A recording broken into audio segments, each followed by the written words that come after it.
Thank you, Mr. Chairman. Admiral, great to see you again. Appreciate our meeting yesterday. Congratulations. I want to congratulate, thank your wife, Linda Lee as well, the Master Chief of the Coast Guard who's here. I've appreciated you coming up to Alaska many times already. Would love to see you more. We love our Coast Guard in Alaska. You know, I don't like bragging about Alaska, but I always do. So we have more coastline than the rest of the country combined. So the Coast Guard is really important. Did you just say you don't like bragging about Alaska? I do like bragging about Alaska, I'm sorry. Thank you, Mr. Chairman. And you love hearing it. And by the way, I want to really thank, and this is Alaska, Texas issue, the rescue missions you've done in our recent, the typhoon in Alaska, the big floods in Texas, just heroic efforts. You and our National Guard, Coast Guard members saved 51 people in Alaska. Didn't make any news. You saved 51 lives. It's just unbelievable. Crews operated in the middle of a typhoon, isolated, flooded communities, no infrastructure. It was just incredible. So can you please pass on my thanks, the committee's thanks for the great work you're doing? I will, Senator. Thank you. And when I Mr. thanked Chairman. them, I told them, look, it's never been a better time to be in the Coast Guard. The chairman and I worked very closely with Secretary Noem and you, sir, on the budget reconciliation bill, the biggest investment in Coast Guard history, $25 billion. By the way, I just walked past the Senate Liaison Office, this giant sign of the Coast Guard outside your Senate Liaison Office, historic investment. That's what's happening. It's great. And part of that, Senator Cruz already talked about 16 icebreakers in the budget reconciliation bill. We need it. As you know, the number I actually have, the Russians have 54 icebreakers, many of which are nuclear-powered, weaponized. The Chinese, I think, have more heavies than we do. We have 2 heavies right now, and one is broken. So we got a lot of work to do. I want to thank President Trump, who has been very focused on closing this icebreaker gap, as we call it, in Alaska. But as you mentioned, the Russians and Chinese are all over my state in the Arctic. We've had 6 Russian incursions in our AIDAs since August. And as you mentioned, we had Chinese ships, quote unquote, doing research in the Arctic, also known as spying, in the Arctic, off the coast of Alaska all summer. So the Ice Pack event was a great event yesterday to essentially what we want, and I know you want, to build icebreakers and deploy them and home port them very quickly. Can I get your commitment to work with this committee on doing just that? Mr. Chairman, if confirmed by the Senate, I will work with this committee to do that. Yes, sir.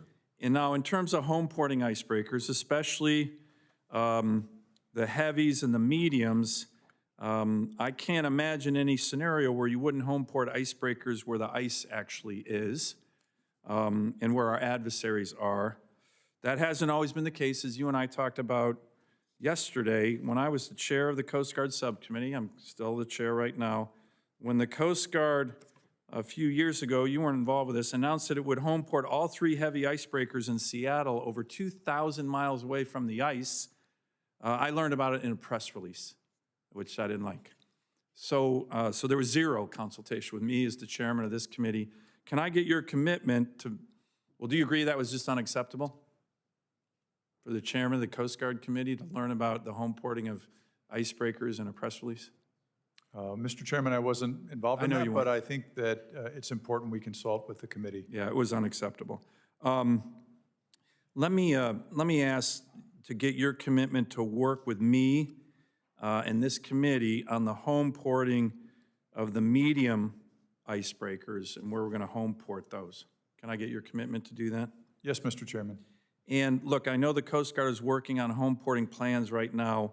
Is there any scenario in which a significant numbers of these medium icebreakers, we have a lot for the Great Lakes already, the heavies are going to go to Seattle, which again, I don't think makes a lot of sense, but whatever, you guys made that decision. But is there any scenario in which a significant number of these medium icebreakers would not be home stationed in the Arctic, in the state where the ice is, in the state where our adversaries are? And our adversaries are up in Alaska, in the Arctic a lot. Can you imagine any scenario where that would happen? Well, Mr. Chairman, we haven't made any decisions on home porting yet, We look forward to working with you as the chair and as other members of Congress on that decision-making process. You and I were, and I want to thank you for being with us in August, along with the Deputy Secretary to commission the first Coast Guard icebreaker, Storis, that will be home ported in Juneau. We're very excited about that. Great. Well, look, again, I want to get your commitment. I already have it. Work closely with this committee. No blindsides for sure, as what happened on the heavies, which I didn't appreciate. But I appreciate your commitment there. Just one final question. We talked about yesterday the delivery and timeline for the 2 OPCs slated for Kodiak. Are they still expected to be holes number 3 and 4? Kodiak has the largest Coast Guard base in the country. Do you know what the timeline is on those, Admiral? Mr. Chairman, I don't have the exact timeline, but the 3rd and 4th OPCs that are delivered to the Coast Guard will go to be home ported in Kodiak. Great. And I want to thank you again. I think you're extremely well qualified. We need to get you confirmed ASAP. There's so much work to do in the Coast Guard right now. It's a super exciting time to be in the Coast Guard. The Congress of the United States has said enough of this, as we talked about yesterday. Hey, the Coast Guard has this, which I think is admirable, but this ethos of, hey, we're going to do more with less. Well, if you got 50-year-old cutters and 60-year-old icebreakers, you can't do more with less. So we said, no, you're going to do more with more. And that's why this bill that we just passed is really exciting, and it's a great time to be in the Coast Guard, and I think you're going to be an exceptional leader, and we need to get you confirmed ASAP. Thank you, Mr. Chairman.